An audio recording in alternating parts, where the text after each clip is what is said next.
শ্রী শ্রী রাম ঠাকুর ভক্তজন সম্মুখে শুধু ধর্ম আলোচনাই করতেন না, সময় সময় তিনি এমন হাস্যরসের অবতারণা করতেন যে সবাই হেসে গড়াগড়ি যেত। একবার ঠাকুর তার ভক্তদের একটি ঘটনা শোনালেন তার ট্রেন যাত্রা সম্পর্কে। চলুন আজ সেই ঘটনাটি আমরা শুনে আসি।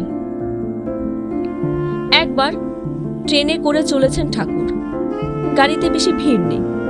হঠাৎ এক ভদ্রলোক এসে তাড়াতাড়ি ঠাকুরের কাজ ঘেঁষে বসলেন।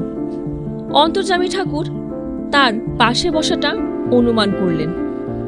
এক ভক্ত কয়েকদিন আগেই ঠাকুরকে একটি মানি ব্যাগ কিনে দিয়েছিলেন। ব্যাগটা তার ফতুয়ার মধ্যেই ছিল। ভদ্রলোক বারবার ঠাকুরের পকেটের দিকে তাকাচ্ছেন।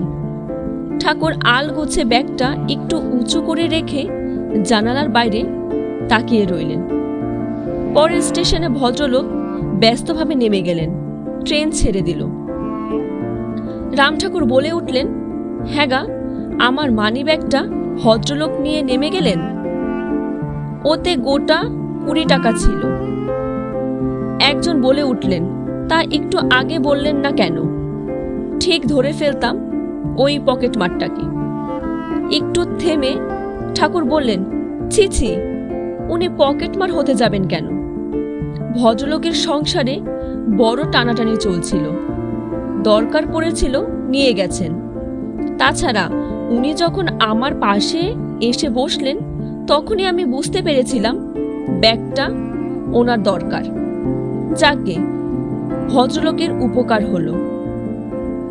এই ঘটনা শুনে সকল ভক্তরা তো হেসেই খুন। এমন ধারা মানুষ কোথায় মেলে? এর নামই কাঙালের ঠাকুর। তার চোখে যেন সবাই সমান।